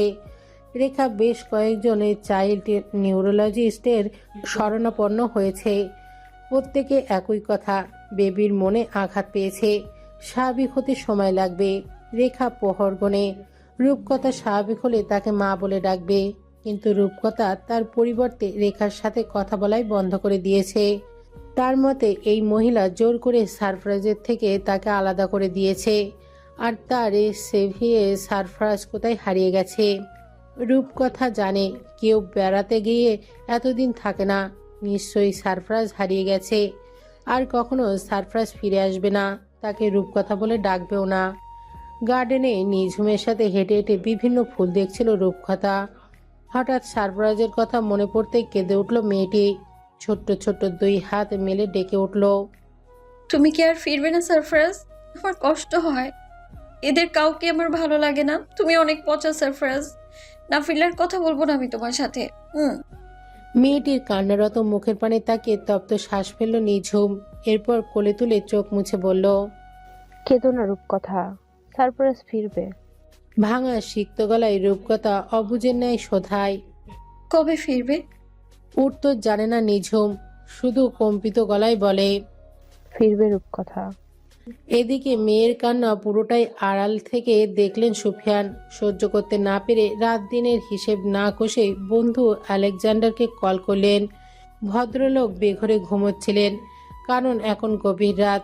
ঘুম জড়ানো চোখে ফোন হাতড়ে সামনে এনে স্ক্রিনে সুফিয়ানের নাম্বার দেখে হাই তুলে ফোন কেটে দিয়ে পুনরায় ব্যাক করলেন। আলেকজান্ডারকে পেয়ে সুফিয়ান জিজ্ঞেস করলো, বন্দরের খোঁজ নিয়েছিলে? আলেকজান্ডার ভাঙা কণ্ঠে বলল, আজ পোর্টে নোঙর ফেলবে জাহাজ, খবর নিয়েছি। তুমি চিন্তা করো না, আমি ওকে আমার কাছে নিয়ে আসবো। নিশ্চিন্তে আরো কিছু কথা বলে ফোন কেটে দিলেন সুফিয়ান। এরপর চোখ বুজে বিড়বিড় করে বললেন, তোর মতো করে এই রূপকথাকে আমরা কি ভালোবাসতে পারছি না সারফরাজ? হাজার হাজার কন্টেনার দিয়ে ভরা ক্যালিফোর্নিয়ার লং বিচ পোর্ট, পৃথিবীর সমস্ত কন্টেনার ভর্তি মালামাল যেন এই বন্দরে এনেই খালাস করা হয়েছে। সারফরাজদের জাহাজ যখন এই পোর্টে নোঙর ফেলল তখন প্রায় সন্ধ্যা। জাহাজের ক্যাপ্টেন উইলিয়াম হোক হ্যান্ডমার্কে ঘোষণা দিলেন সাবধানে মাল বের করার জন্য, কারণ জাহাজ ভর্তি রাসায়নিক পদার্থ একটু গড়বড় হলে বিশাল অগ্নিকাণ্ড ঘটবে। ক্যাপ্টেনের ঘোষণা পাওয়া মাত্রই হৈ হৈ করে সমস্ত খালাসি দৌড়ে এলো। খালাসিদের সাথে সারফরাজও নিজে নেমে এলো। এরপর বৃহৎ পোর্টের চারিপাশে নজর পড়ল। ক্যাপ্টেন লোকা বন্দরে নিজের নিত্য কাজগুলো কমপ্লিট করে খুঁজে খুঁজে সারফরাজকে বের করলেন। এরপর একটা মালবাহী লরিতে তুলে দিয়ে ইংরেজি ভাষায় সেই ড্রাইভারকে একটা রাস্তার ঠিকানা দিলেন। লরিতে ওঠার আগ মুহূর্তে কিছু ক্যালিফোর্নিয়ান ডলার সারফরাজের হাতে গুজে দিয়ে বলে উঠলেন, ড্রাইভার যেখানে তোমাকে নামিয়ে দিবে ওখানে একটা হাইওয়ে রোড আছে, যেখানে একটা মাইলস্টোনে লেখা থাকবে লস অ্যাঞ্জেলস 63 কিমি। ওখানেই দাঁড়িয়ে থাকবে তুমি। আলেকজান্ডার স্যার তোমাকে ওখান থেকে রিসিভ করবে। উনি অলরেডি বেরিয়ে গেছেন বাসা থেকে। এই ট্রাক ওই রোড ধরে লস অ্যাঞ্জেলস যাবে। সম্মতি জানিয়ে লাফিয়ে ট্রাকে উঠল সারফরাজ। ট্রাকে চালু হবার আগে ক্যাপ্টেন ডেকে শোধালো, ইংরেজি জানো? তাচ্ছিল হেসে সারফরাজ বলল, ইংলিশ মিডিয়ামের স্টুডেন্ট ছিলাম আমি, মন্দ ভাগ্য তাই এখানে। আর কিছু জিজ্ঞেস করলেন না ক্যাপ্টেন। ট্রাকের ড্রাইভারকে বারবার সতর্ক হুঁশিয়ারি দিয়ে যাত্রা করার তাগাদা দিলেন। ড্রাইভার আর না দাঁড়িয়ে সারফরাজকে নিয়ে ছুটে চলল গন্তব্যে। আলেকজান্ডার প্রায় 25 মিনিট ধরে দাঁড়িয়ে আছে নির্দিষ্ট স্থানে। ক্যাপ্টেন তাকে ফোনে সব জানিয়েছে। সুফিয়ান নিজেও ছেলেটির বর্ণনা দিয়েছে তাকে। সারফরাজকে চিনতে মোটেও ভুল হবে না তার। তাই বেকার সময় কাটানোর জন্য গাড়ি থেকে নেমে একটা সিগারেট ধরালেন ভদ্রলোক। এমন সময় একটা শ্বেতবর্ণের ছেলে এসে তার সামনে দাঁড়ালো। ছেলেটির চোখে মুখে কেমন ক্রূরতা, পুরো মুখশ্রী জুড়ে অদ্ভুত ভয়ানক সব ট্যাটু আঁকা, আর গলার কাছে ইংরাজি রোমান সংখ্যা লেখা 14। আলেকজান্ডার বুঝলেন ছেলেটি কোনো গ্যাংয়ের সদস্য। আজকাল ক্যালিফোর্নিয়া শহরে টাকা পয়সা আর ড্রাগস সেবনের জন্য ছেলে যুবক সকলেই বিভিন্ন গ্যাংয়ের সাথে যুক্ত হয়েছে। নিজের ফ্যামিলি ফেলে গ্যাংয়ের লিডারকে নিজের ড্যাড হিসেবে মেনে নিচ্ছে এই মানুষগুলো। ছেলেগুলো বিভিন্নভাবে মানুষকে হ্যারেস করে জোর করে ছিনতাই করে হাতিয়ে নিচ্ছে টাকা পয়সা, স্বর্ণালঙ্কা, এমনকি লুট করে নিচ্ছে কার্গো ট্রাকগুলো। এ তো ক্ষান্ত নয় তারা। মন মতো কিছু না হলেই মানুষের জীবন পর্যন্ত কেড়ে নিতে দ্বিধা করছে না এরা। ছেলেটির পানে একবার নজর বুলিয়ে নিলেন আলেকজান্ডার। রীতিমতো হেলে দুলে পড়ে যাচ্ছে সে। দেখেই বোঝা যাচ্ছে ড্রাগ অ্যাডিক্টেড। অবস্থা বেগতিক বুঝে গাড়িতে উঠে পড়তে উদ্যোগ হলেন আলেকজান্ডার। কিন্তু তার আগেই ছেলেটি ভারী গলায় বলে উঠল, গিভ এভরিথিং ইউ হ্যাভ। ছেলেটির ভয়ানক কণ্ঠে পাজরা থেমে গেল আলেকজান্ডারের। ছেলেটি ইতিমধ্যে তার পিছে এসে দাঁড়িয়েছে, হাতে একটা রিভলভার। আলেকজান্ডারের কোনো বাক্য ব্যয় না করে নিজের ওয়ালেট আর ফোন ছেলেটির সামনে সমর্পণ করে বলে উঠল, গো অ্যাওয়ে। ছেলেটি বাঁকা হাসলো। এরপর আরেকটু এগিয়ে এসে বলল, tell me your bank account.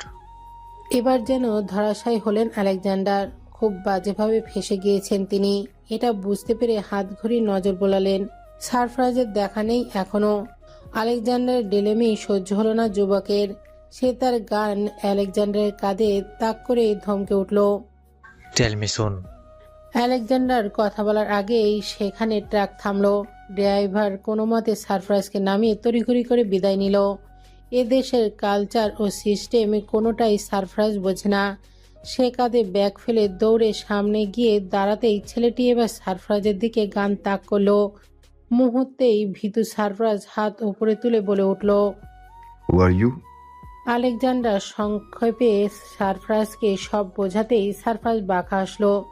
খুনির আতুর ঘরে জীবনের 60টি বছর কাটিয়েছে সে। সুবনগং কোনো প্রকারের ট্রেনিং বাদ রাখেনি তাকে সেরা খুনি হিসেবে গড়ে তুলতে। তাই নিজের কৌশল খাটিয়ে মুহূর্তেই ছেলেটির হাত থেকে কেড়ে নিল বন্দুক। কিছু বুঝে ওঠার আগে আরও কয়েকজন ছেলে ঝড়ের বেগে দৌড়ে এলো সেখানে। সারফরাজ বুঝল সবার আগে থেকেই ওত পেতে ছিল। ছেলেগুলো দৌড়ে আসে, কেউ চাকু, কেউ কুম্ফু, চেন, কেউ পিস্তল তাক করে সারফরাজের উদ্দেশ্যে বলে ওঠে, it's made a big mistake, this is our area. সেখান থেকে একজন 28 কি 29 বছরের যুবক এগিয়ে এসে কোনো ছাড় বিচার না করে আলেকজান্ডারকে এক ঘুষি বসিয়ে দিল। বাবার বয়সী মানুষের সাথে এমন আচরণ সহ্য হলো না সারফরাজের। কোনো ভয়ভীত তাকে স্পর্শ করলো না। নিজের পশুসত্তা যেন জেগে উঠল। সারফরাজ মনে মনে ভাগ্যের উপর হাসলো। জীবন আমাকে দুর্ধর্ষ খুনি বানিয়েই ছাড়বে দেখছি। নিজের ক্রোধ সামলাতে না পেরে সারফরাজ সেই যুবকের মুখ বরাবর এক ঘুষি বসিয়ে বলে উঠল।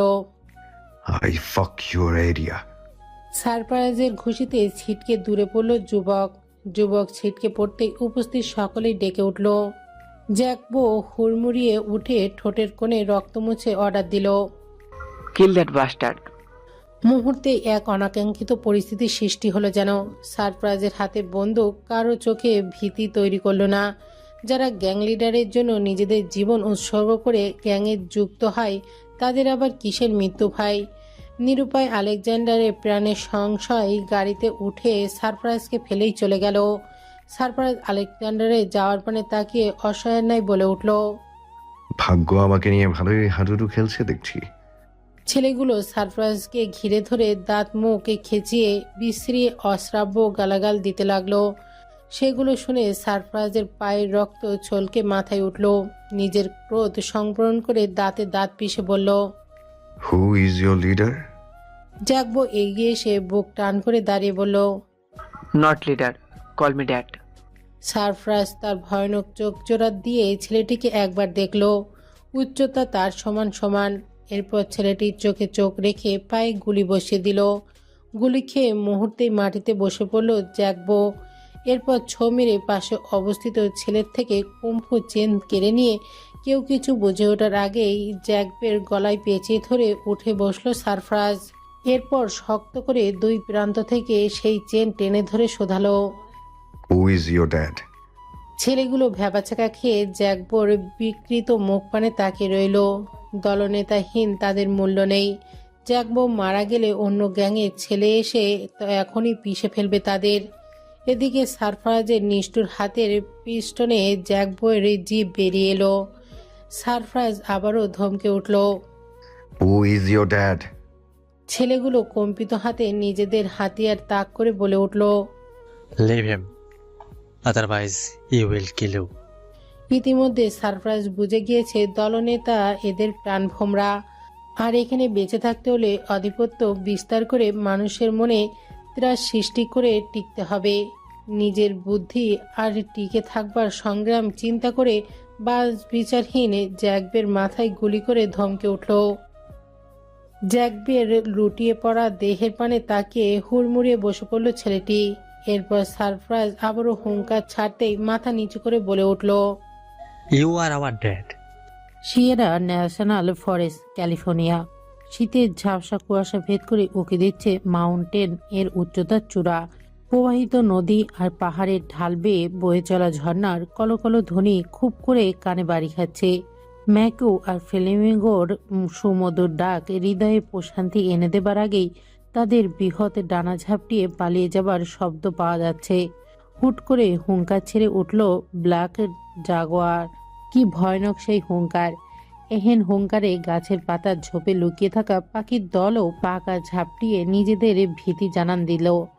জাগুয়ারের হুঙ্কার যেন নেকড়েপালের কাছে অসহনীয় ঠেকল। তাই তারাও একসাথে হাউলিং করে জানান দিল এই বনে তাদেরও রাজত্ব চলে। কিন্তু আসলে কি এই বনে তাদের রাজত্ব চলে, নাকি এখানে রাজত্ব করার জন্য সত্যি কোনো রাজা আছে? ঘড়িতে সকালে 9:20 কুয়াশার আস্তরণ ধীরে ধীরে ক্ষণিক হয়ে উঠল। সূর্য মামা এখনও মুখ তুলে ধরণী দেখেনি। হয়তো ঘন কুয়াশা তাকে জাপটে ধরেছে। চারপাশে নীরব নিস্তব্ধ। ঘড়ির কর্কশ অ্যালার্ম টিং টিং করে বেজে জানান দিল সমস্ত নিস্তব্ধতার ভাঙার সময় এসেছে। কিন্তু এই নিস্তব্ধতা ভাঙবে কে? সিয়েরা ফরেস্টে পাইন গাছের ঘেরা সমতল ভূমিতে 2 তলা বিশিষ্ট বিশাল এক ফরেস্ট হাউস। কাঠ, লোহা আর ভারী থাই গ্লাসের নিমৃতে অভিনব কায়দায় তৈরি করা হয়েছে এই বাড়ি। আলপাইন এরিয়ার সবচেয়ে বিশালবহুল এবং দৃষ্টিনন্দন ফরেস্ট হাউস এটি। এই হাউজে বাস করেন 28 কি 29 বছরের এক যুবক। সমগ্র আলপাইন কাউন্টির কেউই সেই যুবকের নাম জানে না। কেউ কখনো তাকে সামনে থেকে দেখেও নি। শুধু লোকমুখে শুনেছে হি ইজ এ ডেভিল, ব্যাস এইটুকু। এতেই কাউন্টির কেউ এই বাড়ির অভিমুখে আসার সাহস করে না। প্রায়শই এই নির্জন বাড়িটি থেকে মানুষের হৃদয় বিদারক এই চিৎকার ভেসে আসে, সেই সাথে কুকুরের ঘেউ ঘেউ ঢাক। কেউ কখনো দেখা বা জানার সাহস করেনি কেন এই বাড়িতে মানুষের আকাশ বাতাস ভারী করে চিৎকার করছে। কারণ শান্তিপূর্ণ এই কাউন্টিতে কেউ যেচে অশান্তি ডেকে আনতে চায় না। বালু আর পাথর ভর্তি পাঁচ ব্যাগে একের পর এক শক্ত পাঞ্চ করে যাচ্ছে যুবক। এক একটা পাঞ্চের ওজন কমপক্ষে 900 থেকে 1000 পাউন্ড। প্রত্যেকবার হিট করার সাথে সাথেই পোক্ত হাতের বাইসেপ মাসেলগুলো কেঁপে কেঁপে উঠছে। অদ্ভুত ভয়ানক চোখে জোড়াতে ঈগলের ন্যায় শিকারী দৃষ্টি। জড়বস্তুর ব্যাগটাও যেন যুবকের হিংস্র চোখ দুটি দেখে ভয় কাঁপছে। ওভাল শেপের আকর্ষণীয় হলদেরে ফর্সা মুখ জুড়ে খোঁচা খোঁচা দাড়ি, প্রশস্ত চোয়াল আর কালচে লাল ঠোঁট, স্লিকন ব্যাক হেয়ার স্টাইলের সাথে জিম করা শক্ত ফর্সা শরীরটা বেশ মোহনীয়। পেশিবহুল বুকে বাম পাশে মুখ হাঁ করে দাঁত বের করে শিকার ধরার জন্য উৎপেতে থাকা এক ব্ল্যাক জাগুয়ারের ট্যাটু। জাগুয়ারের মাথায় একটা দাবার কিং, তার উপর লেখা চেকমেট। কতক্ষণ ধরে এহেনে ঘষাঘষি খেলা চলল তার হিসেব রাখল না এই সুপুরুষ। ঘুষির তোরে হাতের পেঁচানো কাপড় ছিঁড়ে যখন হাতের নরম চামড়া ফেটে রক্ত বেরিয়ে এলো, তখন সে নিজে খেয়ালে এলো শত শত ক্যালোরি ব্যয় শরীরে ঘেমে নিয়ে একাকার। মাসেলের প্রতিটা খাস বেয়ে বেয়ে সেই নোনতা ঘাম গলে পড়ছে। কোনো রমণী এহেন দৃশ্যে এই অযাচিত ঘর্মবিন্দু উপর নিশ্চিতে জেলাস ফিল করত, কিন্তু যুবক নির্বিকার। হ্যাঙ্গার থেকে ছোট সাদা টাওয়ালটা নিয়ে চোখ মুখে ঘাম মুছে শাওয়ার নেবার জন্য পা বাড়ালো। কাজ ঘেরা আধুনিক ওয়াশরুমে শাওয়ার ছেড়ে দেয়ালে দু হাতে ভর দিয়ে চোখ বুজে ফেলল যুবক। কয়েক মিনিটের মধ্যেই নিজের জীবনের হিসেব নিকেশ মেলালো। শেষমেশ এসে সমীকরণ মিলল না। এদের যুবক তাচ্ছিল হেসে শাওয়ারের নব বন্ধ করে দিল। এরপর গায়ে একটা বাথরোব জড়িয়ে বেরিয়ে এলো। মাথার চুল মুছতে মুছতে ড্রেসিং টেবিলের সামনে এসে দাঁড়ালো সে। আয়নায় নিজেকে একবার পরখ করলো। ডান চোখের নিচের টিয়ার ড্রপের ট্যাটু তাকে খোঁচা দিয়ে মনে করিয়ে দিল